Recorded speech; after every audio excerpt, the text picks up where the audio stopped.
Bien, pues iniciamos el curso de análisis vectorial y esta sería nuestra primera sesión. Que por cierto, la figura que tenemos enfrente es la del rotacional de un campo vectorial. Por supuesto, la perspectiva que a nosotros nos interesa es la perspectiva de las matemáticas. Y entonces se presenta acá una escena que es tomada de una película que a su vez está basada en un libro que se llama La Cueva del Oso. Y en este libro se pone como preámbulo que existe una familia de Homo sapiens que está pues subsistiendo en una zona en donde hay un terremoto. La familia de los Homo sapiens muere y subsiste únicamente una niña de esta familia. Unas horas después de que haya habido este terremoto, pasa cerca de allá una familia de neandertales que recogen a la niña. La cuidan, la crían con ellos y la escena se toma cuando la niña ya tiene alrededor de 11 años y por supuesto sus habilidades cognitivas son mayores. Esto es lo que cuenta esta escena de la película.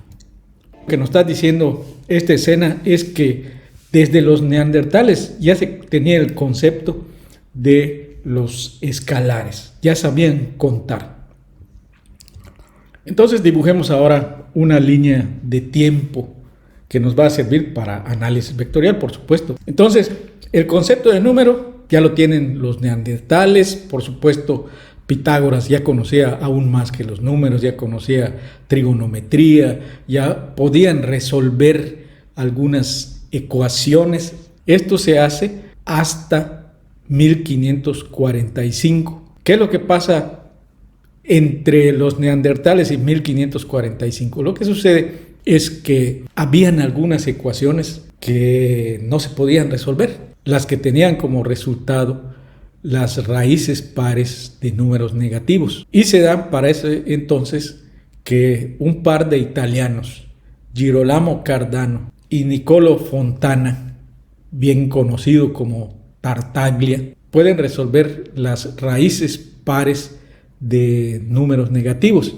A estos números les llaman ellos los números ficticios. No son los primeros que tratan con ellos, habían algunos que ya los conocían, sin embargo, ellos lo que dan es un método para solucionarlos.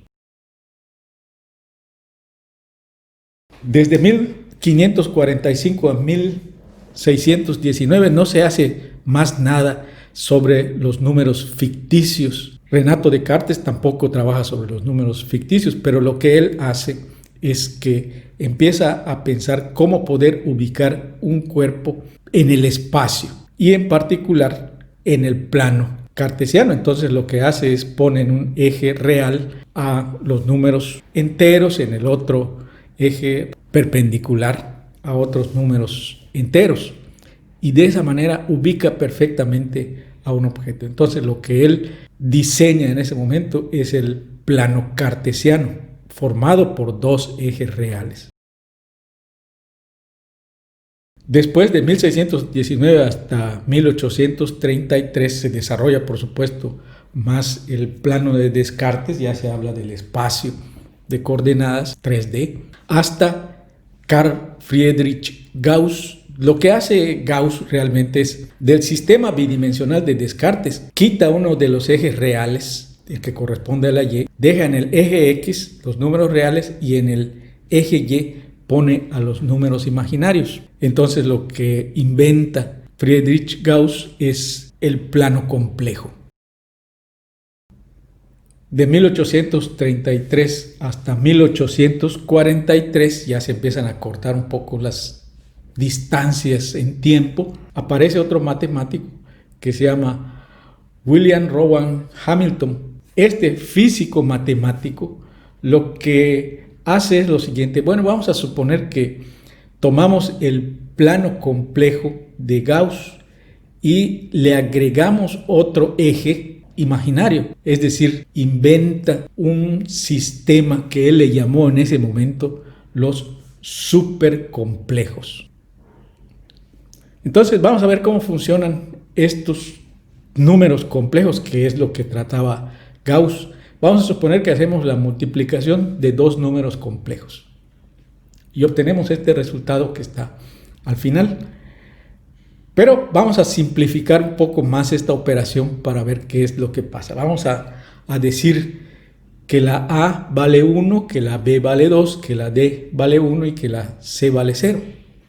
Y entonces lo que sucede es lo siguiente: nosotros hacemos la gráfica de este número complejo, tenemos lo que está ahí arriba y el ángulo que se forma del eje real hasta encontrar a la recta es que la tangente de θ vale 2. Podemos hallar el ángulo, por supuesto. ¿Qué pasa si nosotros a ese número complejo 1 más 2i lo multiplicamos por el número complejo i que corresponde a la d igual a 1? Entonces, si hacemos esa multiplicación, obtenemos el siguiente resultado. Multiplicamos 1 más 2i por i y lo que nos va a quedar es i menos 2, que es otro número complejo. Pero este número complejo, si nosotros tratamos de ubicar el ángulo θ para que tengamos la misma relación de la tangente, el ángulo θ tiene que estar en la esquina superior izquierda. Y entonces, en el origen tendríamos 90 menos θ. Si hacemos la suma de todos esos ángulos, como tiene que dar 180, resulta que el ángulo entre el número complejo original y el número complejo que es resultado de la operación al multiplicarlo por el imaginario y mide 90 grados, es decir, que ha girado 90 grados. Esta operación va a ser tremendamente importante, este giro de 90 grados va a ser tremendamente importante en el transcurso y en el entendimiento de los números complejos y por supuesto de los vectores posteriormente.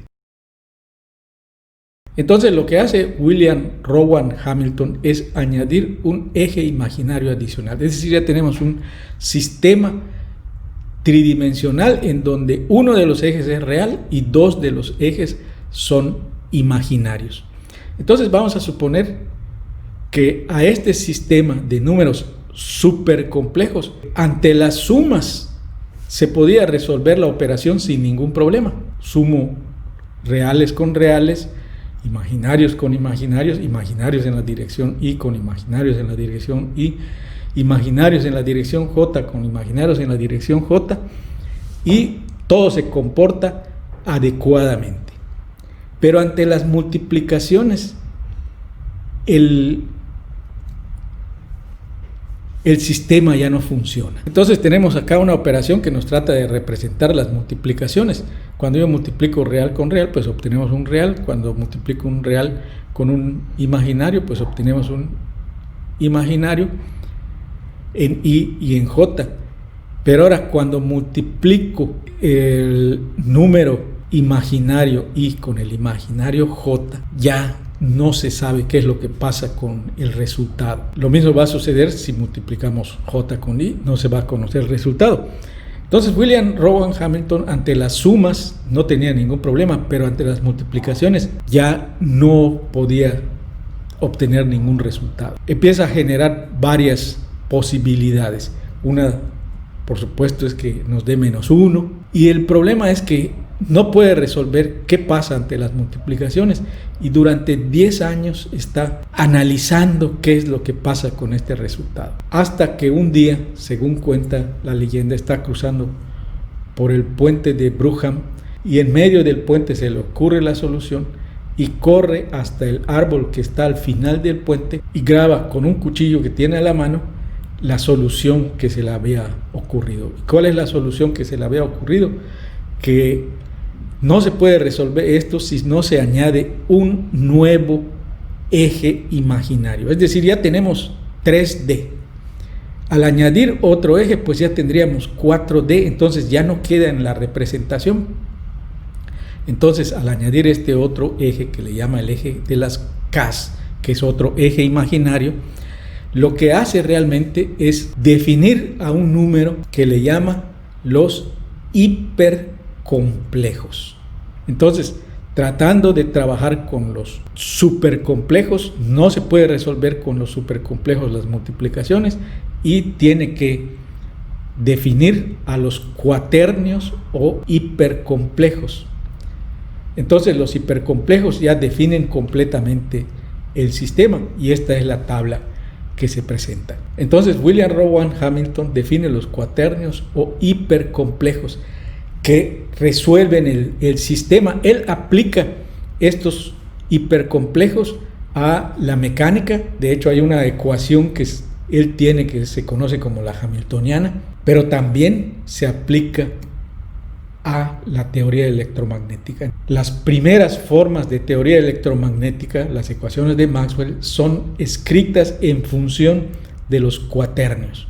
Por supuesto, era una física bastante complicada, así que de 1865 a 1876 lo que se hace es simplificar la notación que se tenía en ese momento.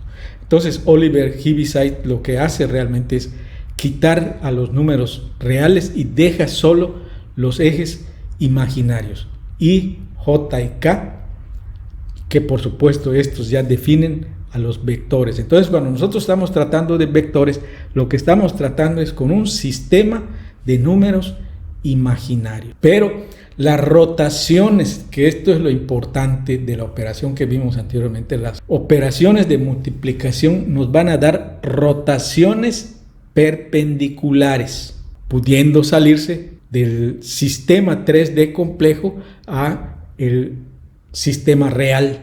Después lo que se hace de Oliver Heaviside a William Clifford es las aplicaciones geométricas de estas operaciones vectoriales. Entonces ya se define geométricamente los productos puntos, los productos cruz y por supuesto de William Clifford a Josiah Willard Gibbs se definen los operadores vectoriales como el gradiente, la divergencia y el rotacional. Entonces, ya con la idea de que realmente los vectores es un sistema en el espacio 3D, vamos a entrar ahora a qué es un escalar y qué es un vector. Un escalar, pues es una cantidad física que se va a caracterizar únicamente por su magnitud, tal como la masa, el tiempo, la temperatura, la densidad, la energía. Y un vector es una cantidad física que se va a caracterizar simultáneamente por tener su magnitud y además va a tener una dirección y un sentido como lo son, por ejemplo, la fuerza, el momento, la velocidad. Así que un vector nosotros lo vamos a representar por una letra con una flecha en la parte superior y la magnitud la vamos a representar como el valor absoluto de ese vector. Es un número, es un escalar. Scalars and vectors. A scalar quantity, or briefly a scalar, has magnitude but is not related to any direction in space. The figure shows liquids filled in a beaker and a bowl. The volume that this liquid occupies is a scalar as it has only magnitude and there is no direction. Here in this figure we see a thermometer being placed in a jar filled with liquid. The temperature of the liquid is shown in the thermometer is a scalar. Mass is a scalar quantity. Every real number is a scalar. A vector is a physical quantity which requires both magnitude and direction for its representation. Velocity is a vector. Here we see motion of cars in different directions with common speeds. They are examples of vectors. Displacement is another example of vector. Here we see that triangle ABC is shifted to a new position A', B', C'. Movement of triangle ABC to the new position A', B', C' is an example for a vector.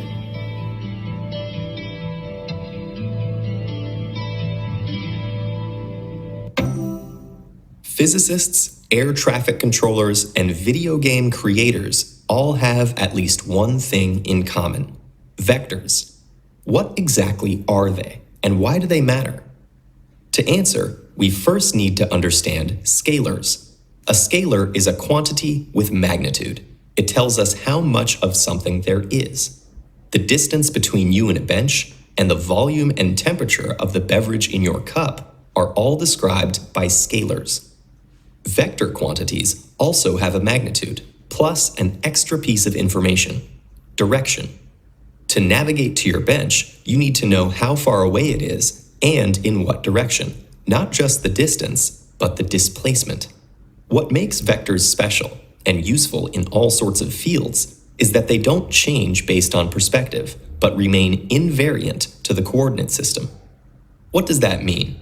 Let's say you and a friend are moving your tent. You stand on opposite sides, so you're facing in opposite directions. Your friend moves 2 steps to the right and 3 steps forward, while you move 2 steps to the left and 3 steps back.